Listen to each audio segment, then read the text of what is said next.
വിനീതമായ അഭിവാദ്യങ്ങൾ. ബഹുമാനപ്പെട്ട അധ്യക്ഷൻ, മുസ്ലിം ലീഗ് ദേശീയ ജനറൽ സെക്രട്ടറി ജനാബ് പി കെ കുഞ്ഞാലിക്കുട്ടി സാഹിബ് അവർകളെ, ആദരണീയനായ മുഖ്യാതിഥി പ്രശസ്ത സാഹിത്യകാരൻ ശ്രീ കെ പി രാമനുണ്ണി അവർകളെ, മുഖ്യ അനുസ്മരണ പ്രഭാഷണം നടത്തുന്ന ബഹുമാനപ്പെട്ട ഓൺപള്ളി മുഹമ്മദ് ഫൈസി, ബഹുമാന്യരായ ജനാബ് K P A Majeed Sahib, M K Muneer Sahib, ആദരണീയനായ ജനാബ് പി കെ ബാബ സാഹിബ്, ബഹുമാനപ്പെട്ട advocate P M A Salam Sahib, M A Razak master, T T Ismail, മറ്റു ഇതിലുപക്ഷ സംസ്ഥാന മുസ്ലിം ലീഗിൻ്റെ സാരഥികളെ, മുസ്ലിം യൂത്ത് ലീഗ് MSF, വനിതാ ലീഗ് STU, മറ്റു പോഷക സംഘടനകളുടെ നേതാക്കളെ, അഭിനന്ദനായ MLA മാർ, മറ്റു ജനപ്രതിനിധികളെ, ജില്ലാ മണ്ഡലം നേതാക്കളെ, പ്രിയപ്പെട്ട സഹപ്രവർത്തകരെ, സ്നേഹമുള്ള സഹോദരങ്ങളെ, ഇന്ത്യൻ യൂണിയൻ മുസ്ലിം ലീഗ് എന്ന മഹാപ്രസ്ഥാനത്തിൻ്റെ സ്ഥാപക ദിന സമ്മേളനവും മുസ്ലിം ലീഗ് പ്രസ്ഥാനത്തിന് ഉന്നതമായ നേതൃത്വം നൽകിയിരുന്ന മഹാനായ മർഹൂം സയ്യിദ് ഹൈദരലി ശിഹാബ് തങ്ങളുടെ അനുസ്മരണ വേദിയിലുമാണ് നാം ഒരുമിച്ച് കൂട്ടിയിട്ടുള്ളത്. നമുക്കറിയാം, സ്വാതന്ത്ര്യാനന്തര ഇന്ത്യയിൽ ന്യൂനപക്ഷ മുസ്ലിം സമുദായത്തിന് അവരെ ഇന്ത്യ എന്ന മഹാരാഷ്ട്രത്തിൻ്റെ നിർമ്മാണത്തിൽ പങ്കാളികളാക്കുന്നതിനും അതുപോലെ തന്നെ സാമൂഹികവും സാംസ്കാരികവും വിദ്യാഭ്യാസപരവും ഏറ്റവും പിന്നോക്കം നിൽക്കുന്ന മുസ്ലിം സമുദായത്തിൻ്റെ പുരോഗതിക്കായി ഇന്ത്യയുടെ ഭരണഘടനയിൽ പൂർണ്ണമായും അധിഷ്ഠിതമായിക്കൊണ്ട് മതേതര മൂല്യങ്ങൾ ഉയർത്തിപ്പിടിച്ചുകൊണ്ടുള്ള രാഷ്ട്രീയ പ്രസ്ഥാനമായിക്കൊണ്ടാണ് മുസ്ലിം ലീഗിനെ രൂപം കൊടുത്തത്. മഹാനായ ഖായിദെ മില്ലത്ത് മുഹമ്മദ് ഇസ്മായിൽ സാഹിബ്, KM സീതി സാഹിബ്, പോക്കർ സാഹിബ് തുടങ്ങിയ മഹാരഥന്മാരായ നേതാക്കൾ അവരുടെ നേതൃത്വത്തിലാണ് മദ്രാസ് രാജാജി ഹാളിൽ 1948 മാർച്ച് 10 മുസ്ലിം ലീഗ് എന്ന പ്രസ്ഥാനം നിലവിൽ വന്നത്. നമുക്കറിയാം, ഇന്ത്യ രാജ്യത്തെ മുസ്ലിങ്ങളുടെ പുരോഗതിക്കായി പാർലമെൻറ്റിൽ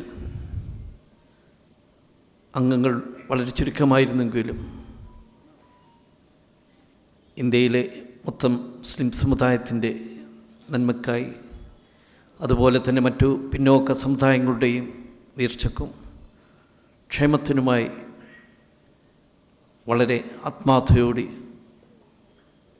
വാദിക്കുകയും അതെല്ലാം നേടിയെടുക്കുന്നതിന് നേതൃത്വം നൽകിയവരുമാണ്.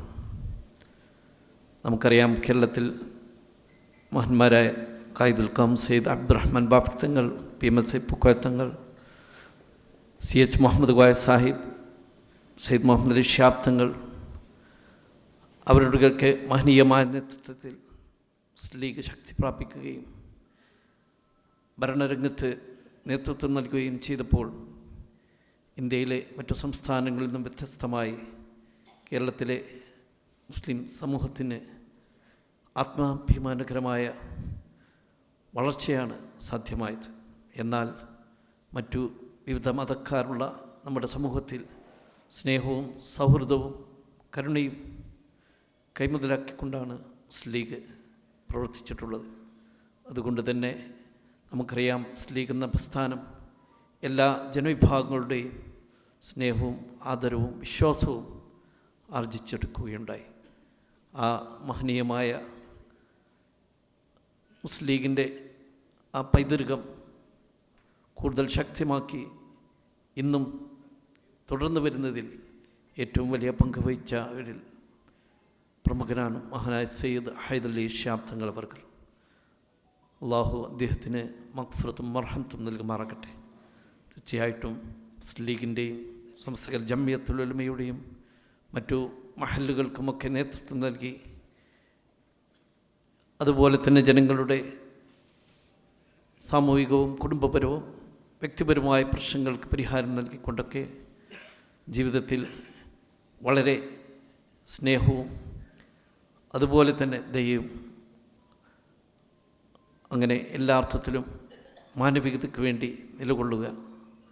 തീർച്ചയായിട്ടും ഈ അനുസ്മരണ വേളയിൽ അവരുടെയൊക്കെ മാതൃക പിൻപറ്റിക്കൊണ്ട് പൊതുപ്രവർത്തകനായി മുസ്ലിം ലീഗ് പ്രസ്ഥാനത്തിന് ശക്തി കൊടുക്കുവാനും അതുപോലെ തന്നെ ജനാധിപത്യ വ്യവസ്ഥിതിയിൽ ഐക്യജനാധിപത്യ മുന്നണി സംവിധാനത്തിന് മുസ്ലിം ലീഗ് ശക്തി പകർന്ന ആ മഹനീയമായ പാരമ്പര്യത്തിൽ ഇനിയും സമുദായത്തിനും സമൂഹത്തിനും നമ്മുടെ രാജ്യത്തിനു വേണ്ടി ആത്മാർത്ഥതയോടെ പ്രവർത്തിക്കുവാൻ സർവശക്തൻ അനുഗ്രഹിക്കുമാറാകട്ടെ.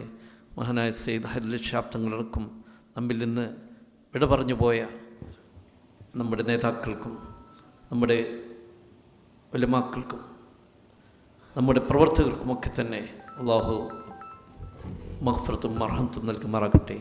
ഈ പുണ്യ മാസത്തിൽ നമ്മുടെ എല്ലാ ആരാധനകർമ്മങ്ങളും എല്ലാ സൽപ്രവർത്തികളും അള്ളാഹു നമ്മിൽ നിന്ന് സ്വീകരിക്കുമാറാകട്ടെ എന്ന് പ്രാർത്ഥിച്ചുകൊണ്ട് ഈ വേദിയുടെ ഔപചാരികമായ ഉദ്ഘാടനം ബിസ്മില്ലാഹിർ റഹ്മാനിർ റഹീം എന്ന വാക്യത്തിൽ നിർവഹിച്ചുകൊണ്ട് എൻ്റെ വാക്കുകൾ ഉപസംഹരിക്കുന്നു. അസ്സലാമു അലൈക്കും. ജയ് ഹിന്ദ്.